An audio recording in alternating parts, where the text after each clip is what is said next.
que l'an passé où c'était sous la pluie. Mais la pluie, on sait bien avec qui elle va. Et le soleil avec qui.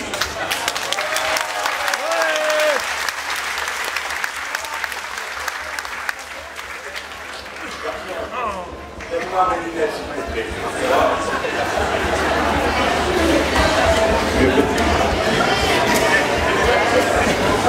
S'il veut bien s'intéresser 2 minutes à moi, celui-ci.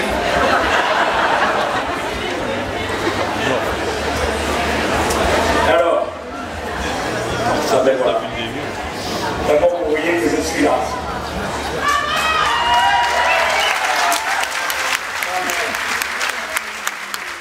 Parce que ça m'a fait de la peine.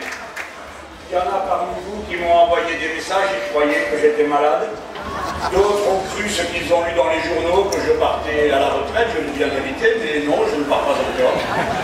Et vous devez savoir qu'on a écrit sur moi des articles d'une manière incroyable, sans même avoir lu ce que j'avais dit dans mon interview. Ainsi sont ces gens qui n'ont aucune conscience professionnelle. Me voici à mon poste de combat, et je ne le déserterai jamais aussi longtemps que je...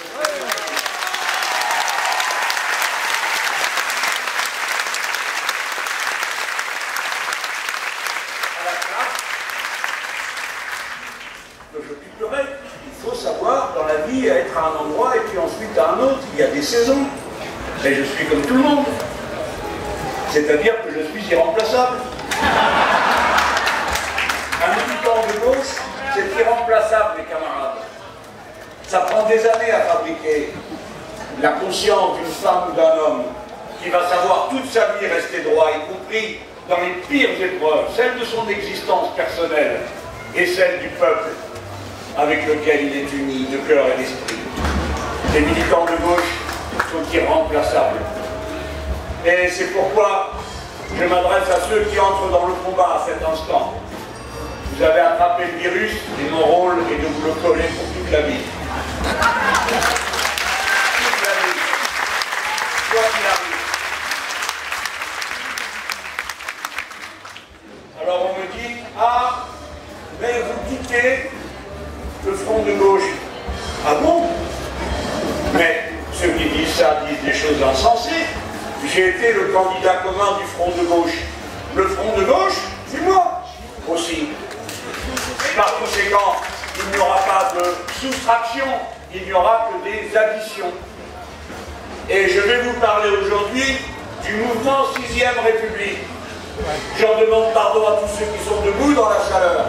Je vous expliquerai jusqu'au bout, aussi précisément que je le peux, pour que vous puissiez repartir d'ici avec des arguments et des visions plus claires de ce qui nous attend, car c'est évidemment au combat que je vais vous appeler une fois de plus. Mes amis, à l'instant, un ami vous parlait. Qui affronte-t-il, comme d'habitude, la coalition de l'extrême droite fanatisée par une religion qui se l'approprie, nonobstant les convictions du peuple tunisien tout entier? Et dans cette coalition, vous trouvez à la fois l'extrême droite et le Parti socialiste.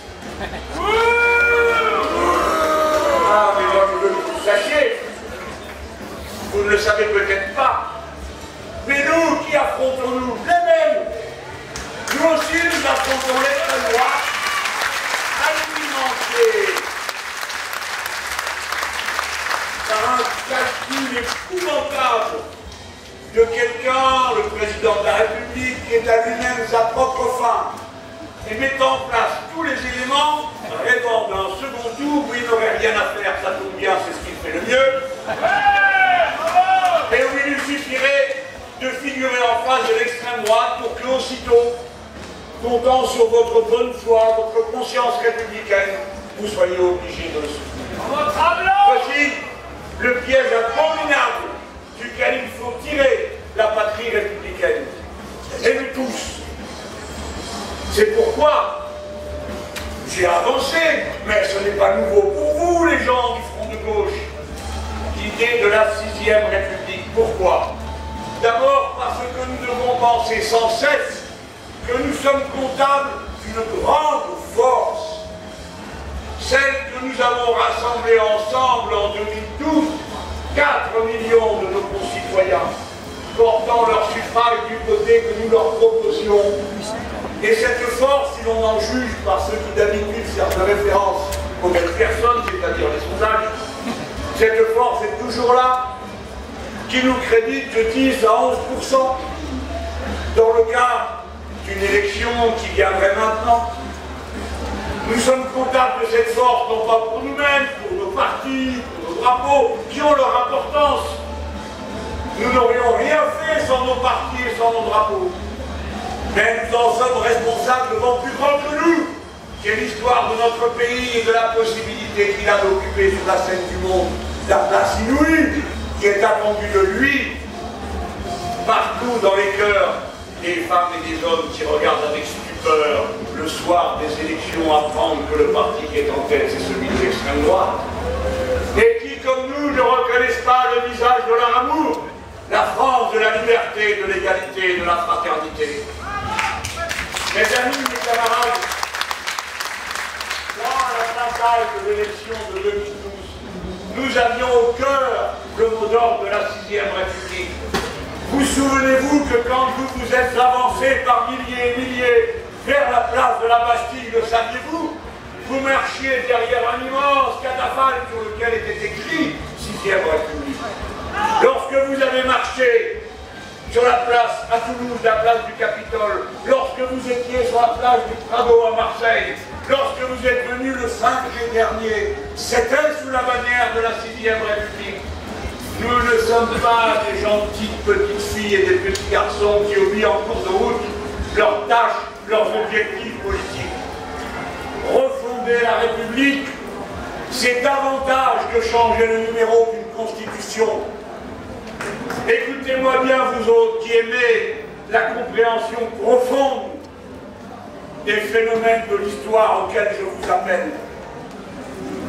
Le peuple se constitue lui-même en tant que peuple lorsqu'il fait une constitution.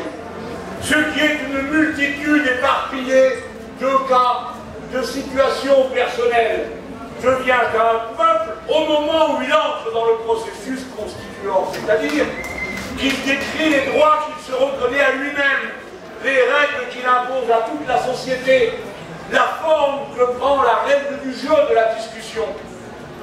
Se battre pour une assemblée constituante, c'est une stratégie révolutionnaire. C'est la stratégie révolutionnaire. C'est celle de la révolution citoyenne. Je reviendrai sur ce point pour ne pas rester perpétuellement dans des choses qui pourraient paraître abstraites à des esprits superficiels. La stratégie de la révolution citoyenne est une question sérieuse, profonde, à laquelle il faut réfléchir avec soin et travailler intellectuellement et pratiquement à bien comprendre tous ces aspects. J'entends des fois qu'on me dit c'est trop abstrait. Ah non! Non, s'il vous plaît! Pas entre nous! Et c'est ça aux bourgeois qui pensent que le peuple n'est pas capable de comprendre.